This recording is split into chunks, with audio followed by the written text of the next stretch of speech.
सर्वांचं मध्ये मी कृष्णा पाटील इथं स्वागत करतो. तर आधी एक वरती एक व्हिडिओ टाकली होती इंटरव्ह्यूइंग माय फ्रेंड श्रेयस मध्ये. तर त्याला बराच चांगला प्रतिसाद मिळालाय. मीन्स आतापर्यंत 500 व्ह्यूज तरी आले. असं सुरुवात आहे म्हटल्यावरती 500 व्ह्यूज माझ्यासाठी तर भरपूर झालेले आहे. तर आमच्या हॉस्टेलमध्ये सर्वांनी मला एक डिमांड केली होती की तू येणारा जो इंटरव्ह्यू आहे तो आपला पवन भाऊचा घे. पवन मीन्स हा माझा रूममेट आहे. त्यानंतर AIDS ब्रांच आमच्या कॉलेजमध्ये आम्ही दोघं सोबत काम करतो, सोबत बसतो. तर हा जो आजचा इंटरव्ह्यू राहणार आहे हा पवन जाधव याच्यासोबत माझा राहणार आहे. तर तुम्हाला आधी पवन दाखवतो. तर पवन विषयी आपण या इंटरव्ह्यू मध्ये बरंच काही माहिती करून घेणार आहे. याला बरेच काही प्रश्न विचारायचे आहे. तर जास्त वेळ न घालता आपण आपला इंटरव्ह्यू आता स्टार्ट करूया. भाग एक आपला इंटरव्ह्यूचा जो राहणार आहे त्यामध्ये आपण पवनची ओळख आणि सुरुवात या विषयावरती प्रश्न विचार. तर पहिला प्रश्न माझा पवन तुला की सगळ्यात आधी स्वतःची ओळख आमच्या प्रेक्षकांना करून दे. नमस्कार, माझे नाव पवन जाधव. मी PDA कॉलेजमध्ये सेकंड इयर AIDS ला आहे. तसा मी मूळचा नाशिकमध्ये चांदोर तालुका आहे. तिथे धोडप किल्ल्याच्या पायथ्याशी माझं गाव आहे छोट. तर एवढंच. आणि राहायला हॉस्टेलला त्याच्यासोबतच धोडप किल्ला म्हटलं तर या किल्ल्याविषयी सांग ना. धोडप किल्ला आपला महाराष्ट्रातला सेकंड मोस्ट उंच किल्ला आहे छत्रपती शिवाजी महाराजांचा. आणि जगामध्ये सर्वात उंच शिवजयंती साजरी होणारी ठिकाणमध्ये धोडप किल्ल्यावर होती. तुझं नाव पवन आहे, पण तुझ्याबद्दल अशी कोणती गोष्ट आहे जी लोकांना पहिल्यांदा कळली ते म्हणतील अरे वा. ते प्रत्येकाच्या पॉइंट ऑफ व्ह्यू नुसार असेल ना, की कोणाला काय आवडते. त्यामुळे मी तर नाही सांगू शकत. तुझं पण बरोबर. तू नाशिकचा आहेस. नाशिक म्हटलं की तुला सर्वात आधी काय आठवतं? नाशिक म्हटलं की सर्वात आधी मला माझं घर आठवतं, कारण नुसतंच असतं. आणि बाहेर आल्यावर डायरेक्ट गावाचं नाव तर नाही माहिती सांगू शकत, त्यामुळे प्रत्येक वेळेस नाशिकच सांगावं लागतं. त्यामुळे नाशिक म्हणलं की खरंच. नाशिक आणि पुणे या दोन्ही शहरांमध्ये तुला सर्वात आधी काय आठवतं? पुण्यामध्ये काय डिफरन्शिएट तू करू शकतो या दोघांमध्ये? नाशिक आणि पुण्यामध्ये दोघांमध्ये जमीन आसमान. नाशिक म्हणलं तर सर्वांना एक समजते म्हणजे धार्मिक स्थळ. ते तर पूर्ण नाशिकच आमचं धार्मिक आध्यात्मिक असं थोडस काय पूर्ण म्हणजे कोणतीच गोष्ट पूर्ण नसते, थोडंफार असतंच. काय म्हणणार? नाही, ते आमच्यापासून आम्ही त्यांना नाशिक मध्ये कन्सिडर नाही करत. आम्ही पॉझिटिव्ह गोष्टींकडे जास्त ध्यान देतो. पुण्याविषयी सांग. पुणे म्हणले की सर्वांना तर नाही माहिती, पण काही जे 2-3 दिवसासाठी आले किंवा थोडं जर राहिले तर त्यांना पुणे म्हणलं की सर्वात पहिल्यांदा नाही ट्रॅफिक आठवते आणि तीच आठवली त्याची. आणि नंतर मग बाकी त्याची. कॉलेजमध्ये आर्टिफिशियल इंटेलिजन्स आणि डेटा सायन्स शाखा निवडण्यामागचं नेमकं कारण काय? ज्यांनी माझ्या अगोदर माझ्या घरातली पाहुणे इंजिनिअरिंग केली, त्यांचं असं म्हणणं होतं की यामध्ये स्कोप राहू शकतो. आणि मला तसं वाटत होतं की राहील, होईल, काहीतरी चांगलंच होईल. अजूनही वाटतच आहे, होत नाही तोपर्यंत. तर आता इथपर्यंत कॉलेजमध्ये आल्यापासून तुला असा काय नेमका बदल तुझ्यामध्ये जाणवत आहे की काहीतरी बदल झालाय माझ्यामध्ये? माझ्यामध्ये तर नाही झालंय, पण माझ्यामुळे अनेकांमध्ये झालंय. खूप भारी होणार आहे इंटरव्ह्यू. पुढे पण तुम्ही बघा. आता भाग 2 जो आहे त्यामध्ये आपण हॉस्टेल आणि रूममेट लाईफ वरती प्रश्न विचारणार. तर सर्वात आधीचा प्रश्न की माझ्यासोबत रूम मध्ये राहताना तुला माझ्यातली सर्वात जास्त इरिटेटिंग गोष्ट कोणती वाटते? वाटत असं एवढं इरिटेटिंग नाही वाटत काही, पण मग एक गोष्ट की गरजेपेक्षा खूपच जास्त शांत असतो. रूम नंबर 2 मधल्या आमच्या तिघांमध्ये सर्वात जास्त खोड्या कोण काढतो आणि का? मीच काढतो. का ते तर मलाही माहिती नाही का काढतो, पण काढतो. चला, तुझ्या मते एक चांगला रूममेट, आदर्श रूममेट कसा असावा? पवन जाधव सारखा. हॉस्टेल लाईफ मध्ये अशी कोणती आठवण आहे जी आयुष्यभर विसरता येणार नाही? मग ती हॉस्टेल लाईफ तुझ्या आधीची पण असली तर चालेल, आताची पण चालेल. आताचे तर नाही झाले असं काही अजून. झाले खूप मेमरीज, पण असं नाही करत पूर्ण एकदमच लक्षात राहील. तसं तिकडच्या हॉस्टेलमध्ये होती अगोदर, जे 11वी 12वी मी जिथं हॉस्टेलला होतो तिथं म्हणजे 1-1.5 महिना झाला होता आम्हाला राहून, आणि शेजारच्या रूम मध्ये एकाचा बर्थडे होता, तर मस्ती चालू होती. आणि त्या मस्ती म्हणजे आमच्या रूम मधली एक काच माझ्या डोक्यात पडली होती आणि डोकं फुटत रात्री 1:30 वाजता. फुल म्हणजे पूर्ण रूमची लाईट बंद होती. आम्हाला अगोदर माहितीच नव्हतं माझं डोकं पण फुटलंय. नंतर मग असंच आम्ही बाहेर आलो थोडस, मग सहज डोक्याला हात लावला. ती मी नाही, मित्रांनी लावला, म्हणजे मामाच होते माझे. त्यांच्या हाताला ओलं लागलं, मग ती म्हणे "अरे काहीतरी ओलं लागतंय", मग बघतो तर पूर्ण रक्त रक्त सांडलेलं होतं. ते कायम आठवण राहील ती. मग अशा दिवसामध्ये काय केलं का होतं नेमकं? त्यात म्हणजे खूपच पाऊस चालू होता आणि गाडी नव्हती. आज 1:30 वाजता रात्री, तेव्हा सगळे झोपलेले होते. आणि मग वॉर्डन काकांची गाडी होती, ती गाडी नीट चालत नाही. त्यावर आम्ही मग दवाखान्यात गेलो, हॉस्पिटलमध्ये गेलो. तिथं कोण जे वॉचमॅन होते तिथं झोपलेले, ते लवकर उठा नसत्या. त्यांना उठवलं, वर गेलो, मग ड्रेसिंग केली. यांना आपण लावू शकतो की पवन अरे पण त्यात माझी काय चुकी, मी झोपलेलो कसा होतो. कोडकर वगैरे त्या मी झोपलेलो होतो, माझी काय चुकी नव्हती. आता पर्सनल आणि फॅमिली लाईफशी थोडेसे प्रश्न विचारूया. तुझ्या कुटुंबाबद्दल आणि तुझ्या बालपणाबद्दल थोडस सांग. माझ्या बालपणाबद्दल आहे असंच होतो, मी अगोदर पण असंच होतो, आता असंच आहे. लहानपणी तू कसा होता? शांत की असा आता सारखा जरा खोडकर? खोडकर नाही म्हणणार मी, आता पण खोडकर नाहीच आहे. शांत पण नाही म्हणू शकत, आहे मॉडरेट आहे मी. एक आदर्श व्यक्ती म्हणून माझ्याकडे बघू शकतो. तुझ्या आई वडिलांनी तुला दिलेली असा कोणता सल्ला आहे जे तू कायम लक्षात ठेवतो? सल्ला खूप दिले आणि सगळेच लक्षात आहे, त्यामुळे असं specific तरी काही. तर मला पवनच्या गळ्यामध्ये ना तुळशीची माळ दिसते, त्याच्या मागे पण काही ना काही कारण असेलच.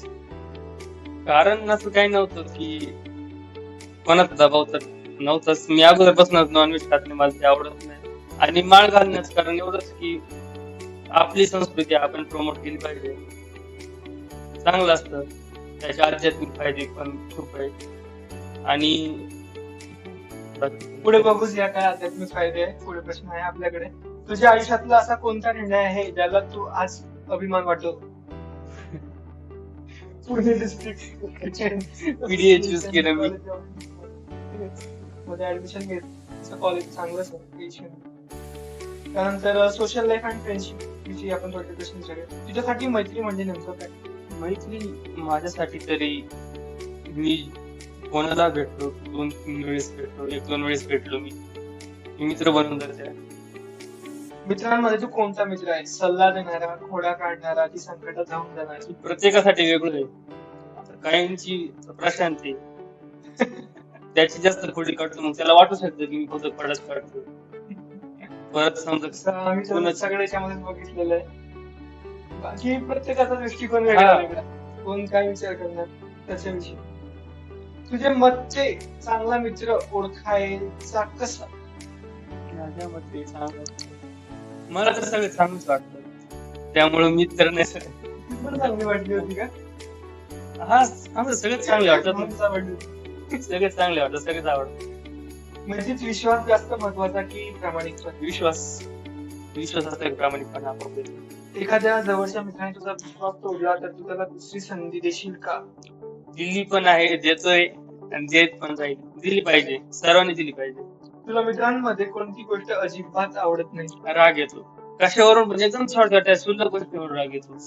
याविषयी भक्ती टाळते, तिच्याविषयी काय बोलणार? तिला नाही येत, चांगली मुलगी. मान्य, तिचा जन्म लहानपणी झालता रे. तसं नाही. ती ठीक आहे, परक मानते, पण चांगली बहीण आहे. बिचारीला राग नाही येत, चांगली. पुढे माझा तरी अजून, मला तरी नाही माहिती आलाय काय, पण माझ्या समोर तरी नाही आलाय अजून. काय माहिती, माग पुढे आलाय असेल, काही कट पण नसेल असं. पण नाही, तसं नाही वाटत. बिचारी विचारी तर नाही, विचारी म्हणू शकता आपण. बिचारी पण बिचारी. पाचवा, स्वाध्याय परिवार आणि स्पिरिच्युअल लाईफ. स्वाध्याय परिवार काय असतं आधी ते सांग सर्वांना. सांगायची गोष्ट नाही ती, बऱ्याच माहिती माहिती आहे, most of जणांना पण तरी माहिती. बऱ्याच नाही माहिती रे. मी स्वतः इथं आलो, मला माहिती मी स्वाध्याय असं. ते एक म्हणजे आपला परिवार आहे एक, ज्यामध्ये आपण स्वतःलाच भेटतो. स्वार्थ सोडून आपण 1 तास, हप्त्यातून 1 तास भेटतो देवासाठी, आपल्या स्वतःसाठी. तिथं स्वार्थ नसतो काहीच, स्वतःला वेळ देतो. स्वतःला वेळ देतो आपण. स्वतःच आज मी एवढं बोलतोय कॉन्फिडेंटली त्याचा श्रेय तर स्वतःपर्यंत कारण तिथं आपल्याला ऑपॉर्च्युनिटी कोणी आपल्याला जज करत नाही पहिली गोष्ट म्हणजे आपण जर आज बघितलं तर सगळे जज करतात एकमेकांना. जज करतात, बॉडी शेमिंग हा नंतर शब्द वापरतात वेगळे, टोमणे मारतात. टोमणे मारतात, मोठी वगैरे. हो पण तिथं नाही, तिथं जज नाही करत. तुम्ही आज बोलू नाही शकते काय अडचण नाही, तुम्ही बोलले तरी काय अडचण नाही. आणि तिथं मेन म्हणजे कॉन्ट्रोवर्सी नाही होत आपलं नाही का भिजलो जरी आज मी हा माझा अंत नाही. ते तो तर त्याचा विषय नाही. इगो बिगो नाही कोणालाच नाही, सगळे सारखेच सर्वांना समान. सहभागी कसं झाला त्यांच्यामध्ये? सहभागी अगोदर काका जायचे, मग त्यांच्या सोबत जायचो मी लहान होतो तेव्हा. मग त्यांच्या सोबत जाता जातात आधी मला पासून सुरू आहे. म्हणजे त्यांचे मामा जायचे, मग ते त्यांच्या मामा सोबत जायचे, मी त्यांच्यासोबत जातो. मला आवड यायला लागली त्या गोष्टीमध्ये आध्यात्मिक. म्हणजे तिथं कसं आहे प्रत्येक गोष्ट पूर्ण विचार करतो आपण. आणि तर इथं गेल्यानंतर तुझ्या विचारधारणामध्ये काही बदल? खूप खूप बदल झाला. प्रत्येक गोष्टीत पॉझिटिव्हिटी स्वतः यायला लागली मला. भगवद्गीतेतील असा कोणता विचार आहे जो तू स्वतःच्या आयुष्यात उपयोगी वाटतो? भगवद्गीतेतील खूप विचार आहे, सगळेच आपल्या आयुष्यात उपयोगीच आहे. भगवद्गीता ऐकली फक्त पहिला श्लोक आठवायचा, त्यानंतर मी पुढचं काहीच. पण विचार सगळे चांगले. आजच्या तरुणांना अध्यात्माची गरज आहे का, असं तुला वाटत असेल तर का? अध्यात्माची तर गरज युवकांनाच नाही सर्वांनाच आहे. अध्यात्माचा अभ्यास केला म्हणजे सर्वांचे विचार सुधारले, सोसायटी आपोआप सुधारतेच. अध्यात्म आणि आधुनिक टेक्नॉलॉजी यांचा समतोल कसा साधता येईल? आपण आधुनिक त्यांचा उपयोग घेऊन खूप काही गोष्टी ज्या अगोदर नव्हत्या, म्हणजे की काय म्हणतात त्याला, समजा अगोदर एक नाही का आपलं अपशकुन म्हणतो आपण, की समजा खूप घरातले बोलतात नाही रात्री संध्याकाळी झोपू नको किंवा रात्रीचे नख काढू नको, रात्री झाडू नको, पण आपण आधुनिक त्यामुळे त्याचं पूर्ण आध्यात्मिक काय खरंच केलं पाहिजे त्यामागचं काय नेमकं कारण आहे? आणि काही विचार आहे ते खरंच त्याचा मेन हे काय ते सोर्स पूर्ण डीप मध्ये अभ्यास करू शकतो या आपण. दिशेमध्ये पाय करा, तसं करा. हा प्रत्येक गोष्टी मागे काही ना काही अगोदर कसं नाही हे साहित्य नाही आपल्याकडे, आपण नाही बघू शकत, पण आपण मोबाईल आहे, सर्व आधुनिक आहे, कम्प्युटर आहे, लॅपटॉप आहे आपल्याकडे, त्यामुळे आपण पूर्ण डीप रिसर्च करू शकतो, प्रत्येक गोष्टीच्या मुळापर्यंत जाऊ शकतो आणि प्रत्येक गोष्टीचं मूळ अध्यात्माचं समजतो. समाजासाठी काहीतरी काम करणं आणि स्वतःच्या करिअरवर लक्ष देणं दोन्ही एकत्र शक्य आहे का? हो तो कॉलेज सुद्धा करतोय, अध्यात्म म्हटलं तर स्वाध्याय परिवार मध्ये जातोय, बाकी सोशल वर्क ते सुद्धा चालू राहते. तुम्ही जर फक्त समाजामध्ये सिविक सेन्स घेऊन वावरली तरी समाजासाठी खूप मोठं काम. साची अशी गोष्ट झाली. तुला संधी मिळाली तर समाजात कोणता एक बदल घडवून आणायला आवडेल? लोकांना सिविक सेन्स सिविक सेन्स तू हा शब्द खूप वापरला. मूल याचा म्हणजे तुला कशावरती जास्त फोकस करायचा सिविक सेन्स म्हटल्यावरती? सर्वात महत्वाची समस्या आपल्या भारतामध्ये ती म्हणजे ट्रॅफिक आणि कचरा. सिविक सेन्स आले म्हणजे समाज आता जो प्रश्न आपण विचारणार आणि लोकांमध्ये सिविक सेन्स आलं म्हणजे करप्शन लवकर समजते. पूर्ण करप्शन तिथं होऊ शकणार, कारण की एका टाइमला पॉलिटिक्स म्हटलं तर पॉलिटिशियन चालणारच नाही. गव्हर्नमेंट जॉब सुद्धा आज विचार गव्हर्नमेंट जॉबला का लागायचं, पेमेंट तर कमी असते. मुलं सांगतात नाही सर्वच नाही पण मग मोस्ट ऑफ की गव्हर्नमेंट जॉबचा पैसा तर तुम्ही पण टेबल घालून देतच नाही, इकडचा तिकडचा. आणि विदाउट पॉलिटिक्स इंडिया चालू पण नाही शकणार. इंडियाने कोणतीच कंट्री चालणार नाही, कारण की आपण सांगू it's soul of our country. त्याची सुरुवात घरातूनच होती. आता जो प्रश्न आपण विचारणार पुढचे ते सगळे आपल्या ब्रांच वरती आहे, आर्टिफिशियल इंटेलिजन्स आणि डेटा सायन्स. आणि एवढे दिवस म्हणू नाही शकत, रूममेट पवनचा आधी प्रशांत त्याच्यात बाजूच्याच रूमला मी होतो. तर एक बघितलं की पवनला सायबर सिक्युरिटी या डोमेन मध्ये खूप इंटरेस्ट होता. तर सायबर सिक्युरिटीच्या हिशोबाने च्या दृष्टीने बघितलं तर तू एआय त्यासाठी चूज केलं की तुझं काही वेगळं त्यामध्ये विचार होता? अगोदर म्हणजे सायबर सिक्युरिटी आणि AI हे मला माहितीच नव्हतं दोन ब्रांचचे. अगोदर असं वाटायचं की सायबर सिक्युरिटी असते ठीक आहे, पण तसं म्हणजे माहिती नव्हतं. पण जेव्हा मी AIDS घेतलं तेव्हा मला समजलं की यातून पण आपण करू शकतो. आणि मला अगोदरपासून थोडासा इंटरेस्ट होता, जास्त नाही. त्यामुळं मग अजून वाढत गेला. इथून मीन्स इंटरेस्ट निर्माण झाला हळूहळू. जास्त निर्माण झाला. तर सायबर सिक्युरिटी म्हणजे तेच का ते रात्री हॅकिंग करतात नाही, वगैरे असं काही? सर्वात मोठा गैरसमज येतो की चला Black- नोटिफिकेशन नाही, click करून नाही, टाकूया नाही, नाही. ब्लॅक होडी घालायची, लॅपटॉप समोर ठेवायची, शेजारी कॉपी ठेवायची. नाही. Typing start. हा, ती हॅकिंग नसते. म्हणजे त्याला सायबर सिक्युरिटी म्हणत नाही. असं तो पण एक पार्ट असतो, पण तसं तर नाही होत काही. एआय आणि डेटा सायन्स शिकताना सायबर सिक्युरिटी कडे तुझा जो कल आहे हा कसा झालाय? तू त्याच्याकडे कसा वळलाय? तेच ना सांगितलं ना की आपण समजलं मला की आपण AIDS करता करता पण ते करू शकतो सोबत. तर मग अगोदरपासून इंटरेस्ट होता. आणि असं समजलं की कॉलेजला लेक्चर होतच, कॉलेजला आपण रेग्युलर करतोच आहे. मग हे पण होईल आणि आपण एक्स्ट्रा करिक्युलम मध्ये आपण स्वतःहून ते पण करू शकतो. आजच्या काळामध्ये आपण बघू शकतो की खूप सारे सायबर फ्रॉड होते. तर या सिच्युएशन मध्ये प्रत्येकाने अशा कोणत्या 3 गोष्टी खूप काळजीपूर्वक पाळल्या पाहिजे जेणेकरून त्याला सायबर फ्रॉड वगैरे यापासून दूर राहता येईल? पहिली गोष्ट म्हणजे कोणते पण फालतू वेबसाईट असतात त्यावर आपलं रजिस्ट्रेशन करायचं नाही. आपलं email, mobile number, personal detail कुठं शेअर करायचं नाही. एकदम म्हणजे विश्वास आहे आपल्या त्या गोष्टीचा, तरी एकदा चेक करून घ्यायचं की खरंच आहे काही. ट्रस्टेड साइट्स शक्यतो ठीक आहे, पण जे नॉन ट्रस्टेड साइट्स आहे, कुकीज सेट करतात, तिथं शक्यतो. आणि पहिली गोष्ट झाली. दुसरी गोष्ट, आपले फोटो व्हिडिओ शेअर करायचे नाही कुठंच, खास करून मुलींनी तरी. ऑनलाईन फ्रेंड्स कन्सेप्ट करतात. हा, तर बरेच जण जेमिनाय आणि ChatGPT सारखे एआय यूज करून प्रॉम्प्ट देऊन स्वतःचा फोटो एडिट करतात. तर एक प्रकारे हे चांगलं आहे की वाईट? काय त्या फोटोचा मिसयूज होऊ शकतो का? नाही, प्रत्येकाच्या फोटोचं नाही होऊ शकत. म्हणजे काही असतात आपल्या सेटिंग्स मध्ये काही ऑप्शन असतात ते आपण इनेबल करेल असतात. फॉर एक्झाम्पल कोणी काय करतात की फॉर एक्झाम्पल यामध्ये ते त्यांचे अकाउंट लॉग इन करतात आणि नंतर जेव्हा जाताना ते अकाउंट लॉग आउट करणे शिकवतात. तर याने काय होतं की ते गेल्यानंतर इथं कोणी बसलं तर त्याची इन्फॉर्मेशन तो रिगेन करू शकतो. तर अशा वेळेस त्याने काय सावधानी वाढवली पाहिजे? आपलं उठताना पहिली गोष्ट म्हणजे आपल्या मोबाईल मधून ऍक्सेस असतो प्रत्येक मोबाईल मध्ये, आपण जे तिथे लॉग इन करतोय तर आपल्या मोबाईल मधून लॉग आउट झाले की नाही याची खात्री करायची. आणि PC मधून लॉग आउट झाले की नाही हे लॉग इन खात्री करायची. आता यातच गिटहब आणि लिंक्डइन याच PC वर लॉग इन राहून गेलो होतो.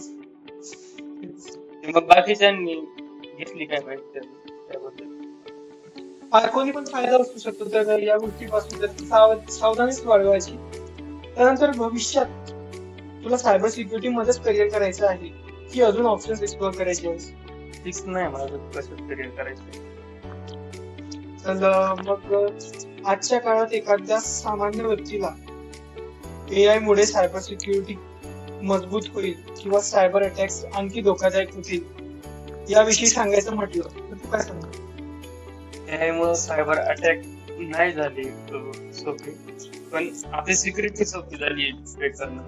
कारण AI मुळे आपण कुठं पण ते नाही का, आपण आता जर तुम्ही जर स्वतः जर विचारलं तरी तो म्हणजे विचारात जाऊन की तुला माझ्याबद्दल काय, तरी त्याला जवळपास 90% तुमची माहिती असते. त्यावेळेस तुम्ही विचारले असेल ती गोष्ट तुमच्याबद्दल, पण तो लक्षात AI ला माहिती.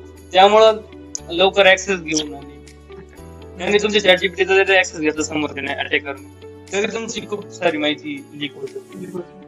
तुला एखाद्या मोठ्या सायबर सिक्युरिटी कंपनीमध्ये काम करायची संधी मिळाली तर तू कोणत्या प्रकारचं काम करायला आवडेल? बग फाइंड कर.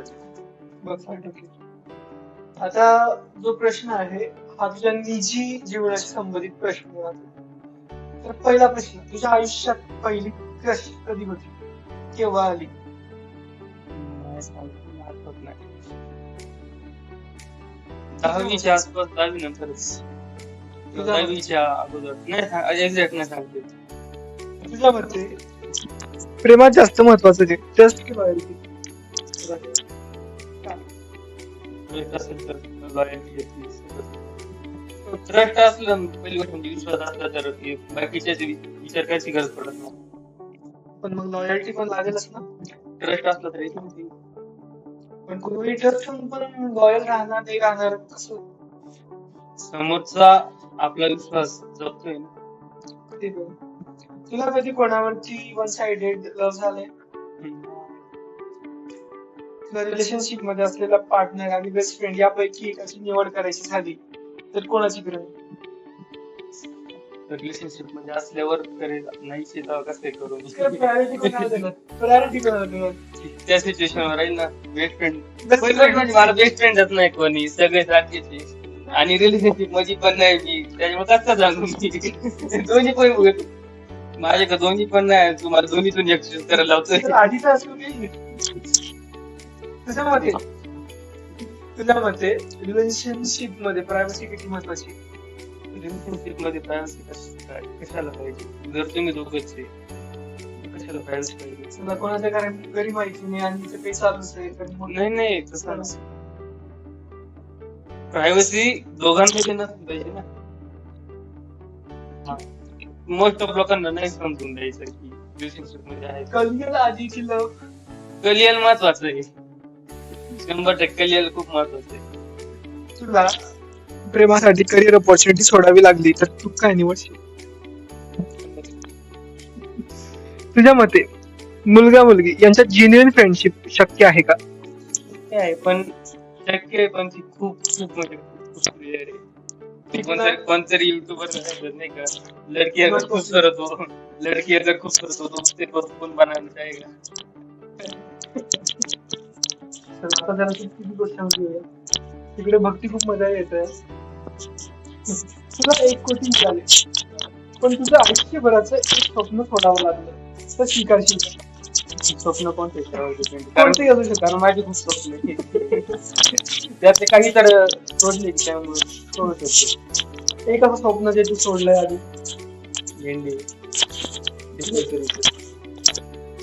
तुझ्या सर्वात जवळचा मित्र, जवळचं कोणी नाही आहे, सगळे सारखी आहे, तरी एक मित्र चुकीच्या मार्गावर जात आहे, ऑकेजनली चुकीच्या मार्गावर जात आहे, हे तुला कळलं तर तू त्याला थांबवशील की त्याची इच्छा सोडून देशील?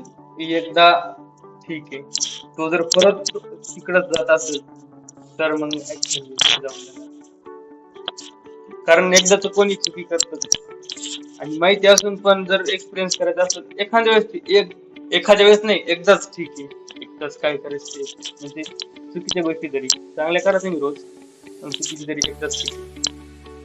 तुला तुझ्या आयुष्यात एक दिवस पुन्हा जगता आला तर तू कोणता दिवस निवडशील?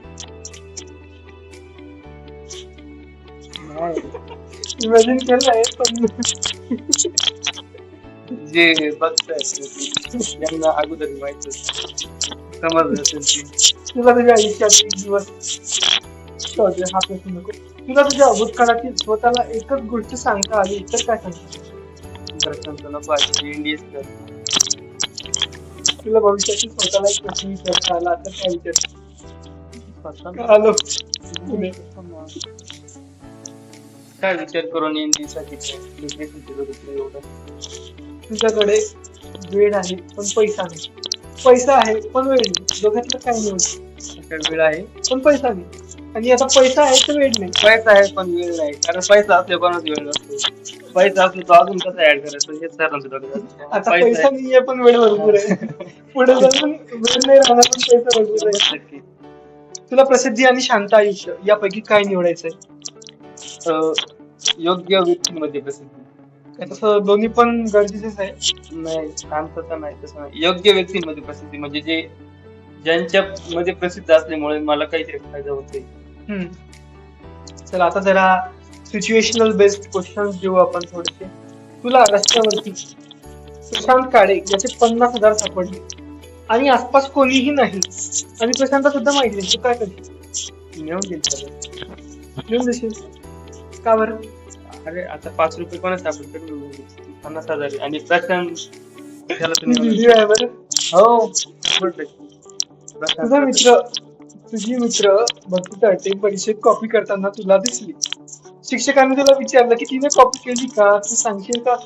हो खोटं कसं मी खोटं नाही बोलत जे आहे ते आहे हो, ते मी सांगितलं. आणि भक्ती टाळट्या तुझ्यामधले रिलेशन खराब होऊ शकतील ना. हे असं परका भाऊ मानते मला त्यामुळे काय अडचण नाही तसंच काही नाही मजा करता तुझ्या करिअर साठी तुला अनइथिकल काम करावं लागलं असेल तर तू करशील का?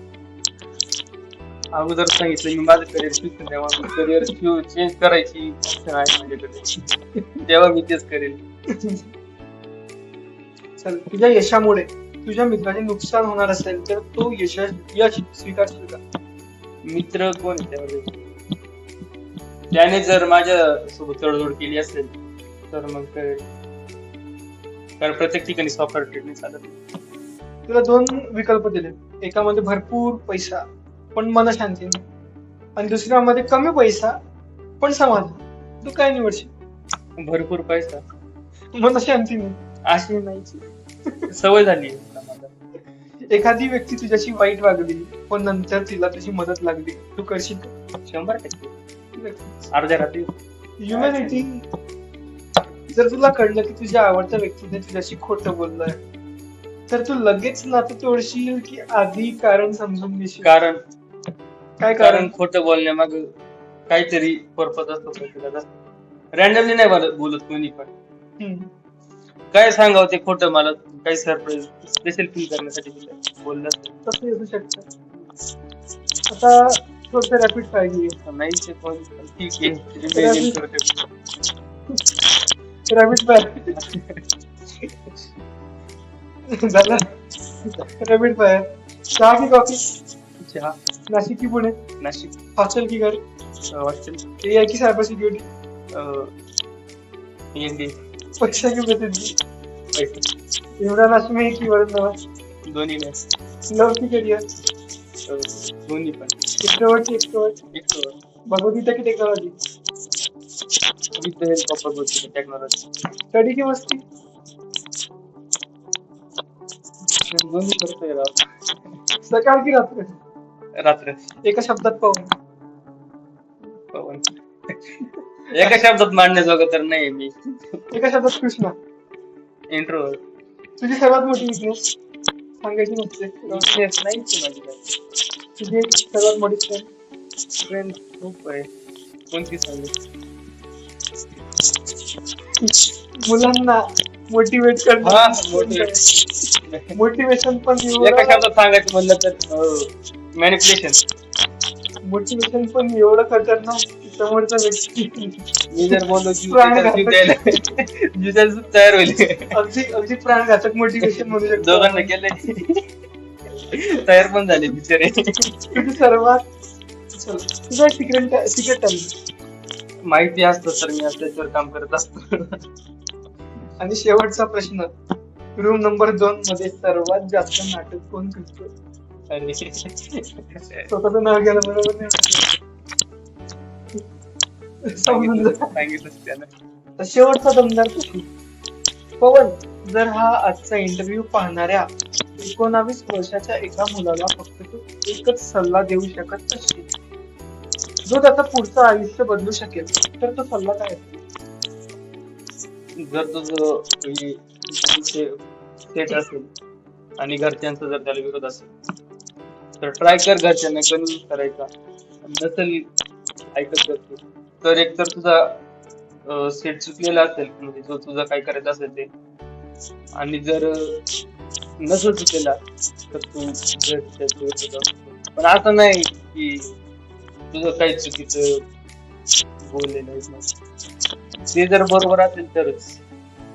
आता सीईटीचे कॅप राऊंड जे आहे ते सुरू आहेत. आता नवे फ्रेशर्स येतील, नंतर आपण पण सिनियर झालेलो आहे.